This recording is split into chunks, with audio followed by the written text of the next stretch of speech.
What is going on, SMT Nation? It's your boy, the SMT. T-Mobile Quarter 2 2021 earnings report has come and gone. It is now complete. I got all the actual factuals for you guys today. I'm going to break down this video and this overview and recap into a couple parts. We'll start first with the general overview of how the quarter went for T-Mobile, and then we'll look at some detailed items from the consumer metrics and the financial side. And then we'll look at the questions that were answered during the call, which are really insightful. So I encourage you to stay through the whole thing so you guys can get an understanding of what the industry is asking about T-Mobile and what we can expect moving forward into the future. So to kind of get things started first, from the consumer metrics, total postpaid net additions, there were a total, I think, of almost 1.3 million customer adds. I think the postpaid phone net adds, which are the most profitable customers, an important metric for investors, is 627,000. All right, so that being said, that does put them slightly behind AT&T, but still a great quarter nonetheless. We just don't see the huge quarter that we normally do from T-Mobile. Maybe it was a quiet quarter for them. Maybe that huge growth explosion is done, with Sprint now being gone for a few quarters and such. But for whatever reason, it looks like that kind of hit a snag and we're not seeing the huge net adds we normally do. But still good, in my opinion. Also, the postpaid upgrade rate was about 4.7%. I think it was 4.8% last quarter. And I think year over year was at 4.5%. So kind of sort of in line. I don't really see it being much of an issue there. Postpaid phone churn rate was 0.87%. Churn is a metric of customer retention. So last quarter, they were at 0.98. This quarter at 0.87. So that's an improvement quarter over quarter. Quarter 4, 2020 was at 1.03. So things have improved over the last couple of quarters compared to then. But historically, they usually have a very low postpaid churn rate in quarter 2. All right, so year over year, it actually went up. It was 0.8%. last year, quarter 2. The postpaid phone ARPU was at $47.61. Year over year, that's actually slightly down, but it is slightly up from last quarter. So if anything, you'd say, well, that's good. It improved compared to last quarter, but it is lower year over year. In fact, quarter 3 of 2020 was their best of the last 5 quarters, where they're at $48.55. So something unusual happening there. Now, postpaid accounts and postpaid ARPA, the way that this aligns, the postpaid ARPA is at $133.55. That's up from $132.91. So that's a good metric. That means that the accounts are getting deeper. I'm assuming this has something to do with the T-Mobile home internet. Maybe it's also the hotspot and tablet specials. Maybe it's watches. Could be a number of different things. Maybe it's the 50% off special that they just started. Maybe, I don't know. I mean, that would be the last quarter. So I don't know. Maybe there's less free lines. I have no clue. But anyways, they're deepening customer relationships, and that's what they want to do. They want to get people spending more money on their accounts. Total prepaid net adds, 76,000. That's down compared to last quarter when they added 151,000. So they had a huge prepaid quarter last quarter. They had a not so big one this quarter. 1 year ago, quarter 2 of 2020, they had 133,000. So they've had big quarter 2 in prepaid. This one a little bit quieter, but it's still not a bad metric, honestly. Looking at some other stuff from the prepaid side, the prepaid churn rate, I think, was at 2.62%, which is really low. That may actually be a record for lowest prepaid churn. So their prepaid customers are hanging around. They're not leaving. They must be enjoying the service, whatever deal they got going on. So that would be their prepaid that's branded, as well as I think the Metro side. Now, in terms of total customers, they are now at 104 million. I think it's 104.78 million customers. All right, so they added about 1.3 million. And then, so compared to last quarter, so that's a lot of customers. I think between them and AT&T, they're very, very close for that number 2 spot in total subs. Verizon is way ahead. but they're not growing very fast. So I don't know when they'll overtake them or if that's even really important. But, I mean, obviously they want to have more customers. But, there you have it. They have added, I think, somewhere in the neighborhood of about 2.7 million customers so far this year. So the expectation is that they do cross the 5 million. They're estimating about 5.5 million to about 5.8 million customers by the end of the year. And I think that's assuming that they're going to have a big Q3. So they've got some mobile broadband customers now. They've got some home internet customers now. Maybe all that kind of comes into play here. Service revenues, those are up. All right, so quarter over quarter, they went from $14.1 billion to $14.5 billion. So their service revenues are up. That's good. And pretty much most of the time, we saw a bunch, from Mike Sievert, Eugene, a.k.a. Sweaty Armpits, a lot of 5G networking bragging. So they talked about the extended range 5G now exceeding 300 million pops, 1.7 million miles, square miles covered. More bragging about the ultra capacity 5G, 165 million pops as an update. The goal is to get to 200 million pops by the end of the year. Neville Ray says, that they want to get to that point by the end of the year, and they don't see that being an issue. Number of macro sites, 107,000. I think also the number of small cells, 65,000. All right, so that kind of gives you an idea. And then they went ahead and put up the graphics and the PDF for the geographic coverage of their 5G types and their dominance over Verizon and AT&T. They continue to push that. So all the Ookla, the crowdsourced data, the open signal, the umlaut, largest 5G network, fastest 5G network, most reliable 5G network, really trying to push that narrative. The merger synergies from the T-Mobile and Sprint merger continue to improve and increase. So they're increasing the guidance there. They're expecting another boost to the merger synergies from 2.9 billion to 3.2 billion for the rest of the year. So that expectation is coming up. I think also the merger-related costs increased. I'm not really sure what else is going on there.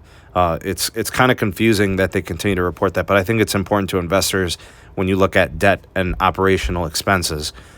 So they continue to operate that. So, there were a lot of things to highlight here. Some of the things that I think now that we're kind of in phase 2 of this video, besides like the actual, metrics there that kind of boring and whatever else, we kind of got some insights. So T-Mobile for Business is growing. They've got they're looking for these new contracts. They've got growth on that side, so they're looking to beat out Verizon and AT&T. That's going to be a tough task to do, but interesting nonetheless that we do see them improving there. I guess the business churn is improving. The Sprint churn is improving. No numbers given specifically from what I could see, but they are saying that they are ahead of schedule in network migrations and getting more of the Sprint customers onto the T-Mobile network. Again, merger synergies continue to increase in guidance. Most customer adds in postpaid halfway through the year for the industry, so better than Verizon, obviously, and better than AT&T. Even though AT&T did have a bigger quarter in net adds compared to on the postpaid phone net adds.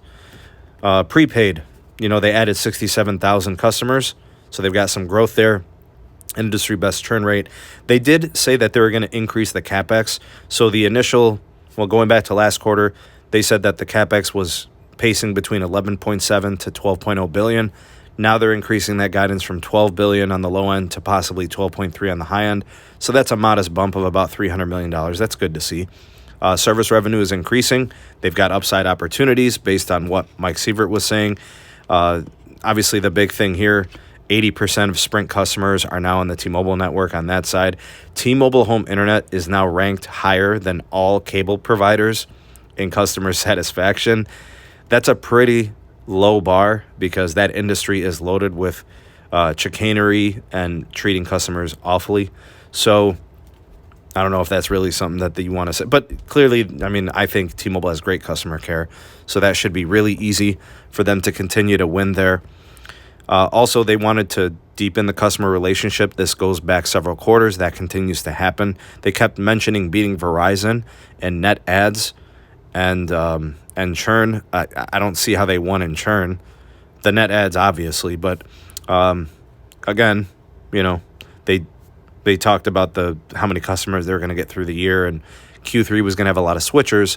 So they're anticipating continued growth, and that's why they had an increased guidance on how many customers they wanted to add the rest of the year.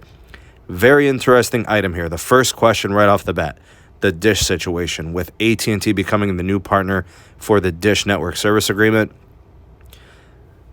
This is really funny. All right, so Sweaty Armpits mentioned a rapid decline of Dish customers, basically saying that people are leaving Boost Mobile and Dish in droves. And he said that T-Mobile was not really counting on Dish revenue at all. They weren't really looking to it as a growth point. So even after 5 years, Dish was not a part of their planning, was not a part of their future, and they weren't including it in the guidance. And he actually went on to speak to being glad that they were getting the traffic off of the network and, using the available capacity on the network for more of their branded activities, more of what they'll do with the T-Mobile home internet and the business opportunities and IoT and other things. So really, they were not really fazed by losing Dish as a partner. And to me, honestly, I think he's full of it. I'm going to call wolf tickets on this. That's an excuse. I don't understand how any CEO would try to spin it, how losing between, $500 million to $2.5 billion annually can be sliced into a good thing. I just don't get it. He also followed up with a very political, correct answer. In speaking to it, he said, "We like and respect Dish. We will support them." That's very, very PC, and actually that's wolf tickets too, because they refused to pay Dish for 600 megahertz leasing after the pandemic started in that free period with the FCC. And nothing but turmoil and issues and disrespect, and they had a horrible relationship with Dish. I don't think he really needed to solicit that or disclose that. Clearly, he was trying to save face. I don't think that looks good at all. And then, you think about the capacity issue. That's one I don't really get either. Dish customers are either on like small data bucket plans, not data bucket plans, but small allowances. In fact, their unlimited plan is 35 gigs of data, and then it's slowed down to 2G speeds. How is that going to be hurting your network? I don't really understand. That's completely wolf tickets. They also mentioned the systems and the branded billing migration of the Sprint customer. No indication of the plan on when they're going to do that. They said it is in the near term on the horizon. That's going to be expensive. That's going to be bumpy. That's going to be a problem. He just mentioned it. He didn't really emphasize it. He also mentioned network sites going down as well on the Sprint side. But really, overall, it was a very future-looking Q2 earnings report. Some of the questions, and actually the questions, were the highlight of the earnings report. So once we got past all that technical jargon, the questions were great. All right, so one of the questions was about the T-Mobile home internet. T-Mobile referred to themselves as the good guy, right? Clearly emphasizing that they're going to treat customers right and take those customers. They also mentioned they wanted to have, or estimated, 500,000 customers on T-Mobile home internet by the end of the year. And that's a great metric. It shouldn't be too hard for them to add that. And I think also adding, a couple of million over the course of the next year. So as more and more capacity sites and builds are completed, they can offer the home internet to more addresses and more locations and regions, and that number can grow exponentially. In fact, by the end of next year, I would expect that number to triple. I mean, sure, why not? Also, they spoke to the spectrum advantage. This was kind of like Neville Ray's thing. They were asked about the fragmentation. Finally, the fragmentation of the 2.5 gigahertz spectrum, and Neville Ray kind of tap danced around it, right? He didn't really want to answer it properly and directly. So what this means is that there are some parts of the country where T-Mobile has like 40 megahertz of 2.5 gigahertz. That's the N41 that we're seeing deployed. In some markets, they have 100 deployed. And they did say that they want to be a uniform 100 megahertz nationally. But that's not going to happen when you don't have the spectrum licenses in those places, right? So they're currently at 165 million pops. They want to be covering 200 million people by the end of the year with ultra capacity N41. You can't get there at a 100 megahertz channel if you don't have the licensing in a place. So I don't understand. They kind of tap danced throughout that. That looked pretty bad. They didn't really want to speak to that. And then another thing that I heard Eugene say, he was quoted as saying, "We don't believe 5G is for rich people on postpaid plans." So again, they're kind of trying to play the good guy with the whole 5G marketing thing. There was a lot to unpack, actually, and I just want to leave it at there for now. There's more. We'll talk more about this on the podcast tonight. I mean, I've got a ton of different things I want to discuss with you all, and we'll have Tyrone, we'll have Moose, everybody will kind of be there. We'll kind of talk about one of the discrepancies and how the N41, the ultra capacity 5G, for mobile, they want to be on average 300 to 400 megs. For home, they're still shooting for a 100 megabit. I don't really understand why. Neville kind of tap dancing around that. Didn't want to answer that or the fragmentation issue properly. So, I don't know. I really feel like Neville's kind of become a puppet in a way for the T-Mobile networking. He's kind of become a mascot. It's really sad to see. I'm kind of hoping that once the N41 build is done and they hit their metric of 200 and 250 million pops, he could just kind of walk away so he doesn't have to be subjected to this. But it's really gotten stupid. But yeah, they also flirted with an Un-carrier announcement for next quarter. We'll see. That should be coming soon if they are going to do it. Maybe it's in August or something. I think historically they've done some in that month. So we'll be on the lookout for that too. But, I mean, expect a huge T-Mobile home internet push to generate more revenue, deepen the customer relationship, try to monetize the excess capacity that's on the network. Look for a big device push with the next generation of iPhone. I don't think there's going to be anything with plans. I don't think there's going to be anything specific with devices other than the iPhone.